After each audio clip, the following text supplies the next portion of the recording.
My lords, ladies, and those that lithe betwixt, 'tis evident, nor sensation, nor the passions, possess dominion over the mind of man, which is ruled instead by a reason sovereign of all faculties.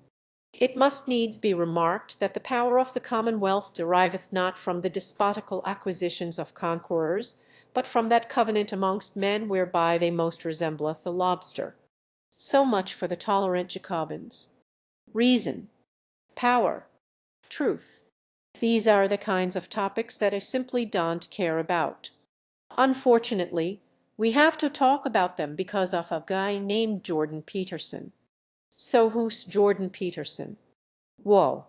He's a psychology professor at the University of Toronto who got famous for sounding the alarm about how protecting transgender people under Canadian human rights law shall surely lead to Stalinism. Since then, he's been touring North America as a celebrity lecturer. David Brooks called him the most influential public intellectual in the Western world, and his self-help book 12 Rules for Life is a national and international bestseller. I am starting to think we may need to take this guy seriously. He's got a lot of fans on YouTube, and I hope you guys are here because I want to talk. A lot of leftists who have responded to Peterson haven't really engaged with his ideas very much. He's often caricatured, avoided, or talked past, as in the infamous Bic interview where Kathy Newman keeps repeating back very uncharitable interpretations of everything he says. So you re-saying that by and large women are too agreeable to get the pay rises they deserve. No, I am saying that that's one component. You re-saying that women aren't intelligent enough to run these top companies. No, that's murderous. You just saying these things, though, to provoke, aren't you? I mean, you are a provocateur. I never say anything. You like the alt-right that you hate to be compared to. You saying that we should organize our societies along the lines of the lobsters. I think to people watching this, it comes off as if leftists are, like, afraid of his actual ideas. But I'm not afraid of his ideas. I'm not afraid of anything. I just smoked a bunch of fucking fun. So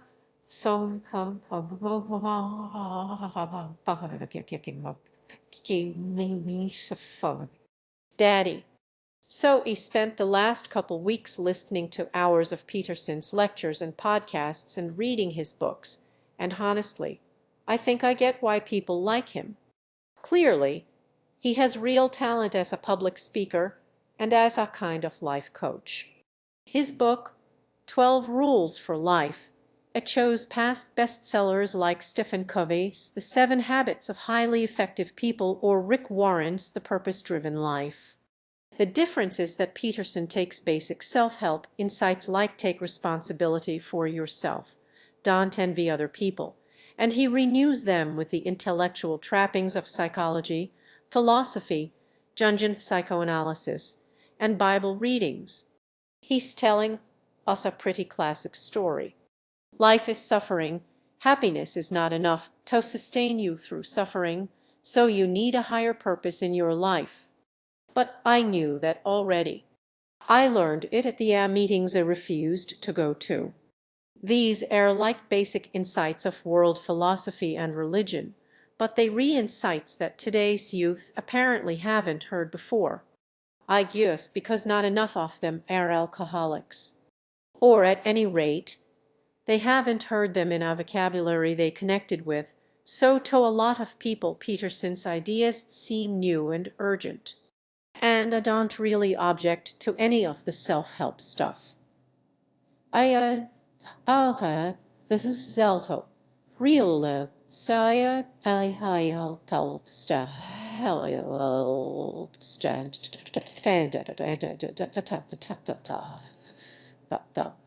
Most of Peterson's fans are young men, and it means someone has to whip the neckbeards into shape, and if Peterson can do that, more power to him. I mean, sometimes boys just need a daddy, and sometimes girls do too. But there's a big problem here. And the problem is that all of this life coaching is basically just a Trojan horse for a reactionary political agenda.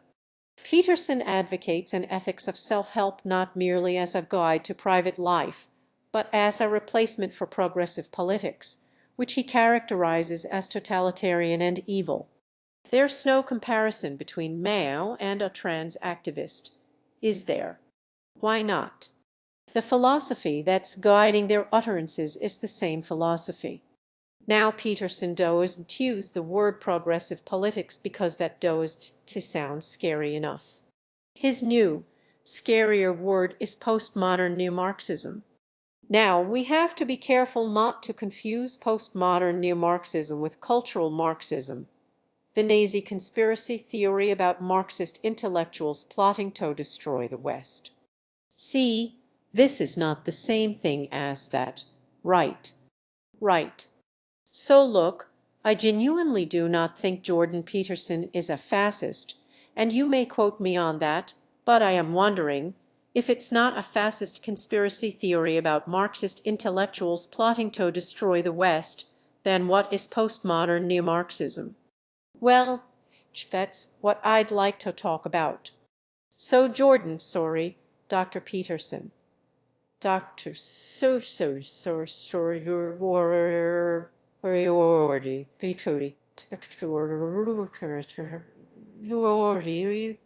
Professor, Daddy, let's talk.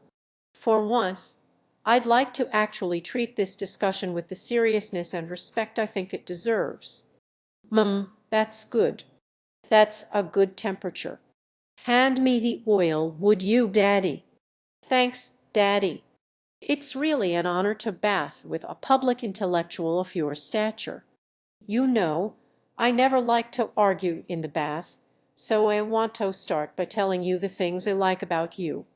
The first thing is that I think some of your criticisms of the left, the stifling of even slightly different opinions, the gratuitous loathing of Western cultural monuments, the politics of resentment, are, within a certain mediocre corner of academia, valid complaints.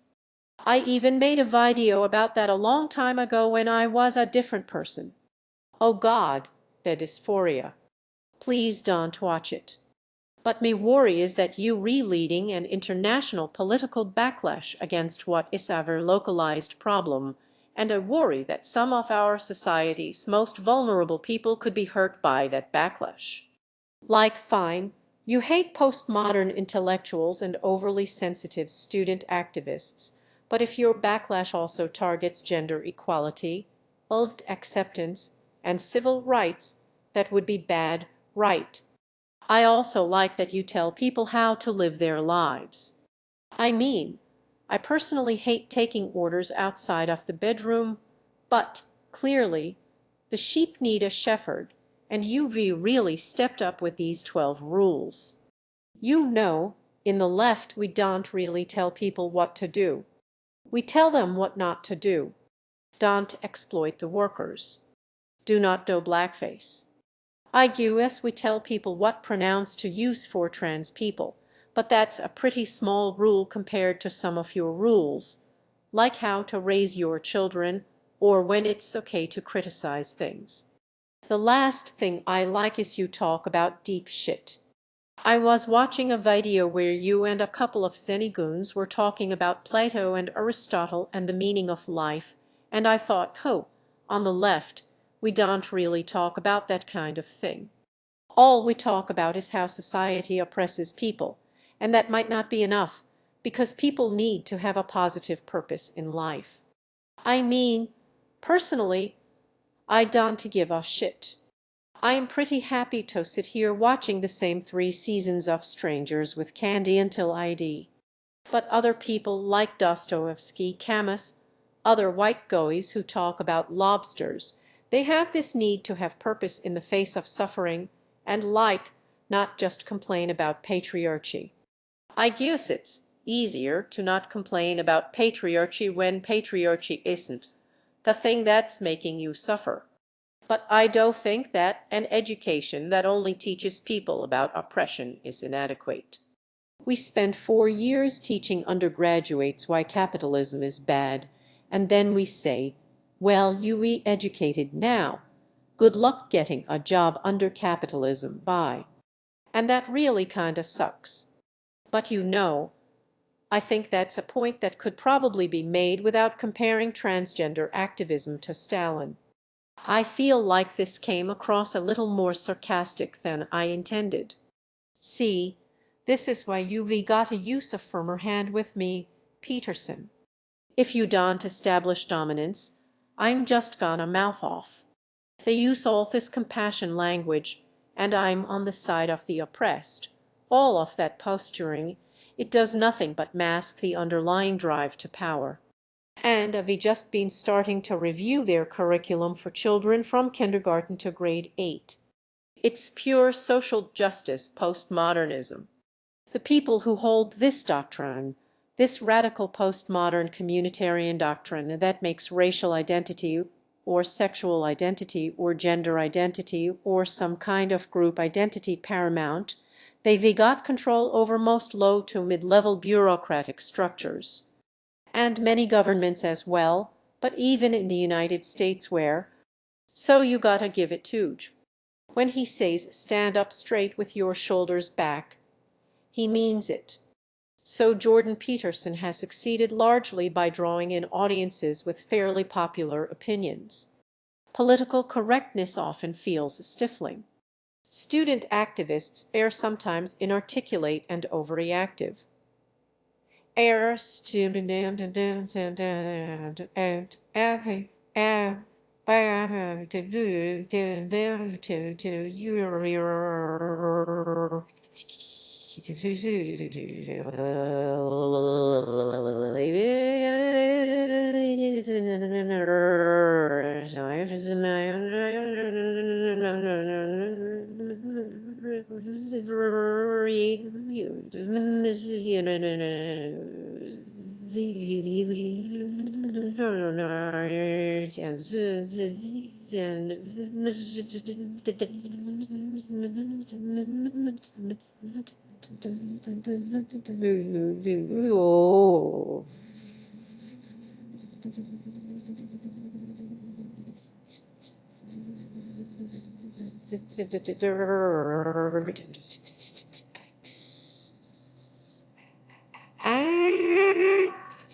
Angry transsexuals are telling me what words to use, and I don't like it. But once he draws you in with these inviting preludes, he leads you to a pretty weird place. His central political message is that leftist professors, student activists, campus diversity initiatives, and corporate departments are collectively following the philosophy of postmodern neo-Marxism to destroy Western civilization and sink us all into a totalitarian nightmare. Now there, just no avoiding that this idea is actually pretty similar to the cultural Marxism or cultural Bolshevism theory, but I'm just gonna ignore that because if I dwell on it, I'll sound like I'm saying Peterson is a fascist and then everyone will think I'm crazy. Look, I'm not afraid of psychologists. I don't have anything to hide. So let's just try not to think about that and instead straightforwardly ask, is it true that postmodern new Marxism is out to destroy you?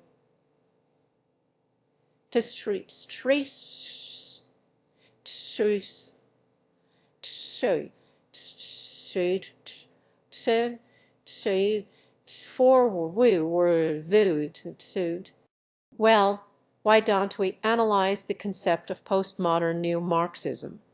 We all know what Marxism is. The idea that society should be understood as a class struggle between workers and capitalists, and that the workers will eventually revolt. Some college professors definitely do believe that, but zero of corporate departments do, so that okay. So what is postmodernism? Well, it's the vaguest word in the English language. Some people try to explain it by listing all the things that are called postmodern, trying to guess what they have in common. That's basically what the YouTuber Armored Skeptic did in his video about it. So many daddies in this video. We should invite them all to a barbecue, complain about postmodernism, listen to some Zeppelin. I've had worse evenings. I don't think there really is a common thread linking all the things called postmodern. Basically, postmodernism is everything that happened after 1945 that seemed new at the time. But when Jordan Peterson says postmodernism, he's not talking about Andy Warhol or Quentin Tarantino.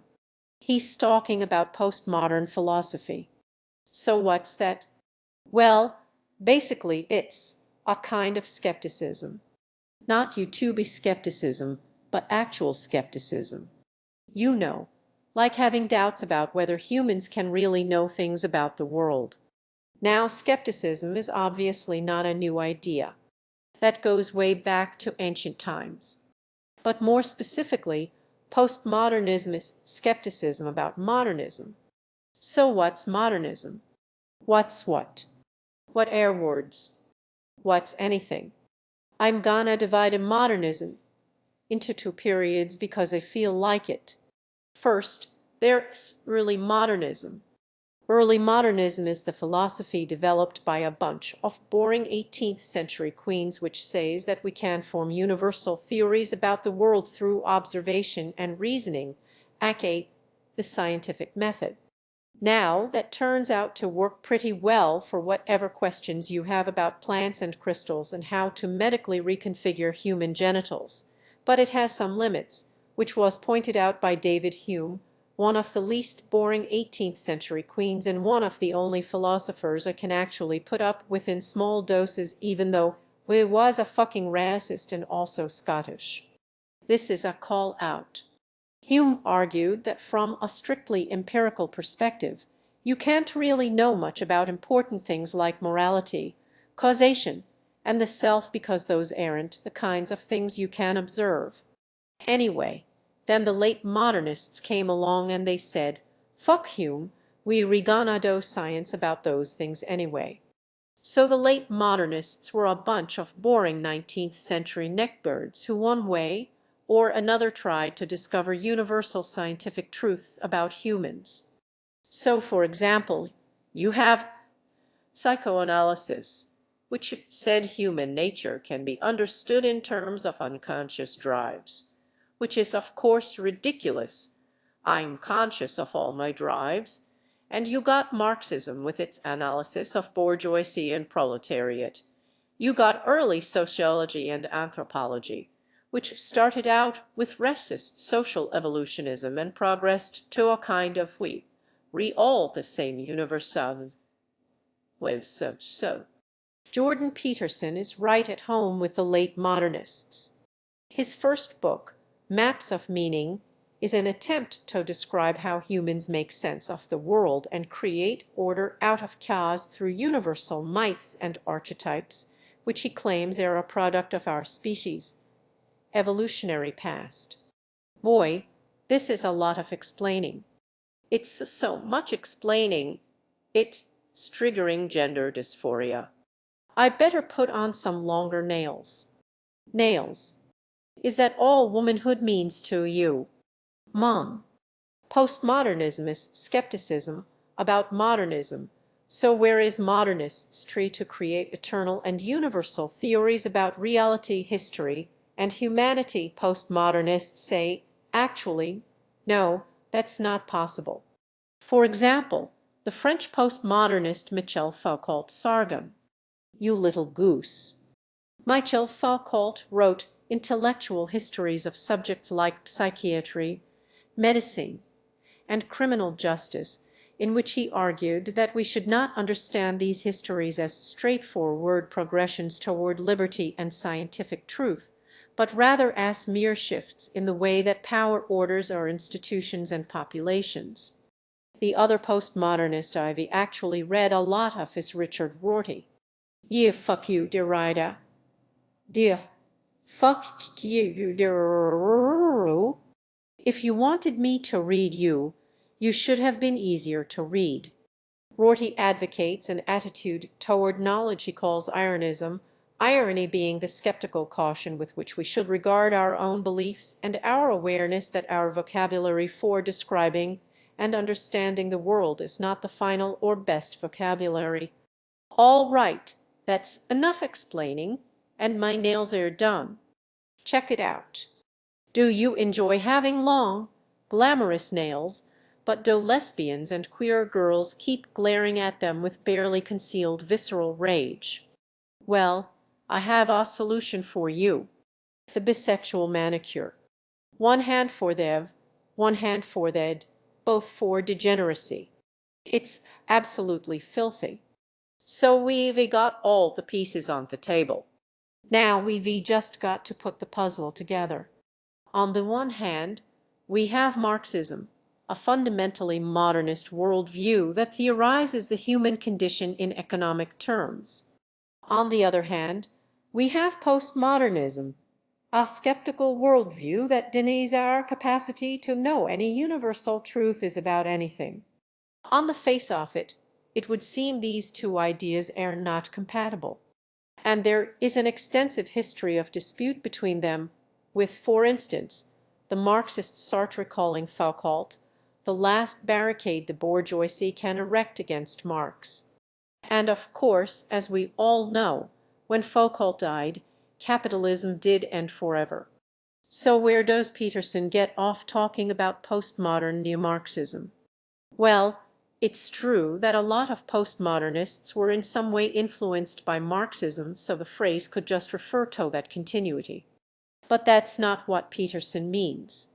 It's clear from the way he uses the term that the concept is even more jumbled and nonsensical than it initially appears.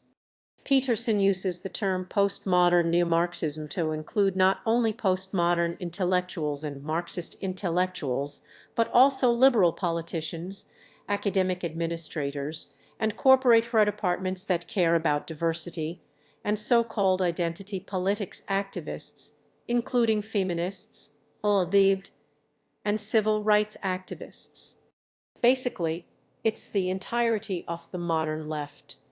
Now, I've already mentioned how Marxism and postmodernism are fundamentally at odds, since Marxism is a big story about a struggle between two clear, distinct groups, and postmodernism is skepticism about big stories like this, and about the stability of binaries like bourgeoisie and proletariat.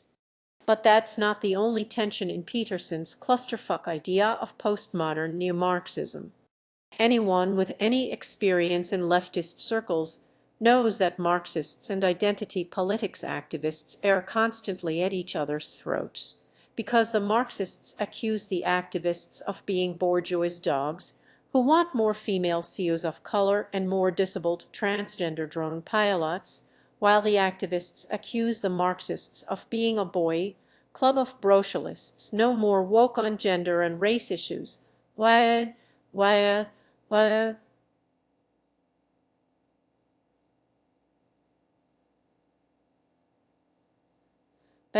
average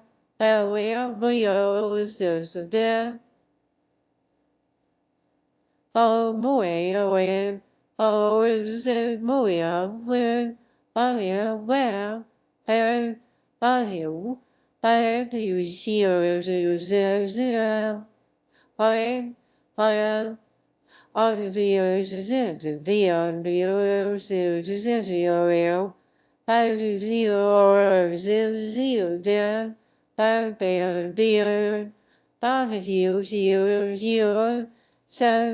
So the views they are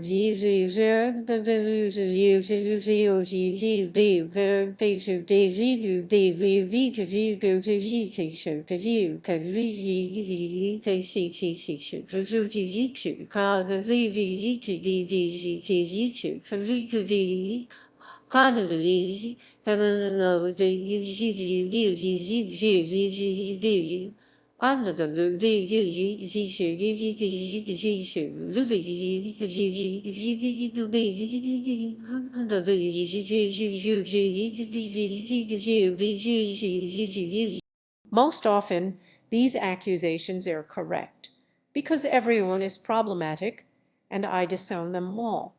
And then there's also the conflict between the identity politics activists and the postmodernists. Why does everyone think that identity politics is postmodern? There's nothing postmodern about it. Identity politics advocates for rights, equality, and justice for particular groups such as women, people of color, and gay and trans people. This kind of activism presupposes that these group categories exist and are a useful basis for political organizing. Postmodernists do kind of the opposite. They want to show that these categories race, gender, sexual orientation are contingent social constructs and are themselves potentially oppressive. This is why conventional feminist activists often hate postmodern feminism, because the postmodern feminists want to show that the whole concept of womanhood, for instance, is contingent and potentially oppressive, and they think we should be working to destabilize and undermine this. And then the conventional feminist activists say, the fuck. We need the concept of womanhood to organize around women's political interests. How are we supposed to do that if we undermine and destabilize the concept of womanhood? And in turn, the postmodern feminists say, well, here's a quotation from Judith Butler, the most famous postmodern feminist ever. Is it not a sign of despair over public politics when identity becomes its own policy, bringing with it those who would police it from various sides? And this is not a call to return to silence or invisibility, but rather to make use of a category that can be called into question, made to account for what it excludes. If you take the first part of that quote out of context, it almost sounds like something Jordan Peterson could have said. The difference is that actually does think we should return to silence and invisibility. Or does he? It's hard to tell what he thinks. More on that in a moment. I bring all of this up to show that 1. The idea of postmodern neo-Marxist identity politics as a unifying concept of the left is nonsensical, and 2. Identity politics is not this dogma that must go unquestioned. There are sophisticated debates about this going on within leftist academia, but Spitzer doesn't know that or doesn't care. He uses the term postmodern neo-Marxism to characterize the left as a unified philosophical force bent on destroying Western civilization, when in fact it's a bunch of bumbling buffoons who can't stop squabbling with each other over every goddamn little issue. The only reason I can think of that the left would appear to be a unified philosophical force is if you reach so far to the right that literally everyone who supports the economic and social advancement of disadvantaged groups looks like one homogeneous enemy. But is that what is saying? That he opposes all social progress for women, racial and sexual minorities? Well, it is difficult to say, because while he spends much of his time comparing activists for these movements to 20th century mass murderers, he resists being pinned down to any more specific position. I was maybe too harsh on Cathy Newman earlier. She came out of that interview looking bad, but she had a tough job to do. Peterson's rhetorical strategy involves saying something that's more or less uncontroversially true, while at the same time implying something controversial. For instance, Jordan Peterson will make a claim like there are biological differences between men and women, which is obviously true. But he all say it in the context of a conversation about the underrepresentation of women in government, which implies what exactly? So how do you respond to this? Well, either you fall into the trap of arguing against the obviously true statement, where you have to guess at what he's implying, in response to which he can accuse you of misrepresenting him, which is exactly what happened with the Kathy Newman interview. The most famous moment where Peterson does this is the notorious lobster argument. So he starts by saying,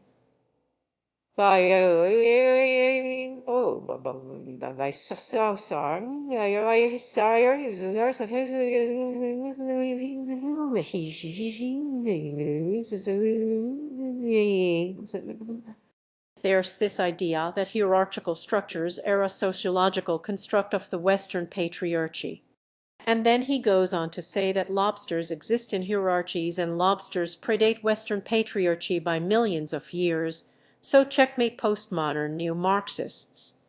You re-saying that we should organize our societies along the lines of the lobsters. I am saying that it's inevitable that there will be continuity in the way that animals and human beings organize their structures. The problem with that is that no one has ever said that every hierarchy is the product of Western patriarchy. This is such a massive strawman that it overshadows any uncharitable interpretation of Peterson suggested by Kathy Newman in this interview. No one on the left denies that there are some natural hierarchies. Even the anarchists, whose whole thing is abolishing hierarchies, limit themselves to the abolition of unjust hierarchies. No one wants to abolish lobster hierarchies. The hierarchies we re-interested in are those of gender, race, and economics within our own society, to which the lobster case is a complete non sequitur. I mean, you could use Peterson's lobster argument the same way he uses it to justify literally any hierarchy or authority, no matter how unjust. You could be an 18th century Republican arguing against the monarchy, and the monarch could turn around and say, well, hierarchies are inevitable. God save the lobster queen. Oh, dear God! My lords, ladies, and those at length betwixt, present rumors of Republican rumblings amongst the rabble have compelled us to summon you together. Let us remind you that nature hath so made the lobster that some individuals be stronger than the others. Therefore, let not the power of our crustacean sovereignty be anywise impugned. And as for parliamentarians, well, let them vote for cake. Very good. Thank you. I need new roommates. So A.V. argued that Peterson is invoking the incoherent concept of postmodern neo-Marxism as the supervillain in a childishly simple worldview he's promoting, where these evil leftists are out to destroy the West. Now, it's time to inspect the other side of this coin. What exactly is the West? Well, there's an academic usage of the term the West that describes the intellectual tradition that runs from ancient Athens to modern-day Europe and its colonies. Now, a true postmodernist would want to deconstruct the whole concept of the West and show how the very idea is racist and exclusionary and supremacist and justifies imperialism and all that kind of thing. But we don't have time for that right now. So we ain't just gonna grant that the West is a thing and look at how Jordan Peterson thinks about it. For Peterson, the West seems to be equivalent to capitalism, individualism, the idea that each human has a spark of divinity and he therefore equates it with Judeo-Christian values, a term more popular with conservative pundits than intellectual historians. Peterson contrasts Judeo-Christian values with postmodern neo-Marxism, which he describes as anti-Western, collectivist, relativist, and totalitarian.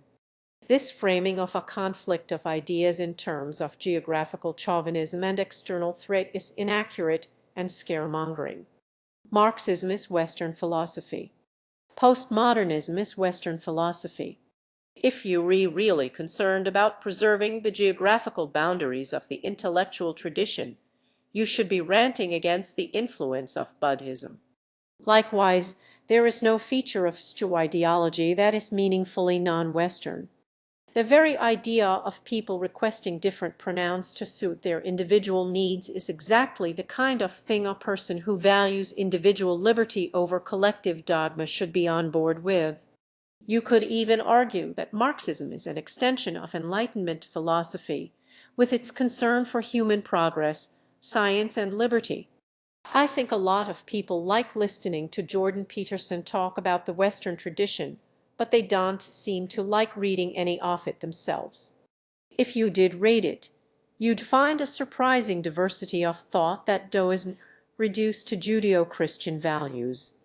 Much of Plato's political dialogues are concerned with arguing against cultural relativism, suggesting that, far from being an invention of postmodernity, it was actually a pretty popular worldview among ancient Athenian pederasts. Our favorite Enlightenment philosopher David Hume famously said that reason is and ought only to be the slave of the passions, literally feels over reals. And meanwhile, his contemporary the Marquis de Sade was advocating the abolition of morality, filling the churches with scat porn, and ushering in a reign of untethered sexual perversion so decadent and depraved I'm not even allowed to talk about it on YouTube. This is the Enlightenment, not postmodernism, and it's just as much a part of the West as Peterson's Sasagi, Bible-padding conservatism. But again, and I really can't stress this enough, I don't care either way. I make YouTube videos because I enjoy mood lighting and set design. So, what do you people want from? What do you people from?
The lobster queen is dead. Long live the queen. Can to save the lobster queen. Long live the lobster queen. Can to save the queen. Stabbing through the skin with those crustaceans. Can to save the lobster queen. Stabbing through the skin with those crustaceans. Where are those people? There's a YouTuber that I'm actually quite interested in, that I watch her, and I don't mean to misgender her because I think she identifies with her. ContraPoints, I don't know if you've heard of this YouTuber. I've seen the name come up every now and again on Twitter. Totally disagree with everything this person says, but I look at it and I'm like, this seems very reasonable, educated, academic, and I'm seeing reasons to hope that everyone's going to like her. Hello, Dave.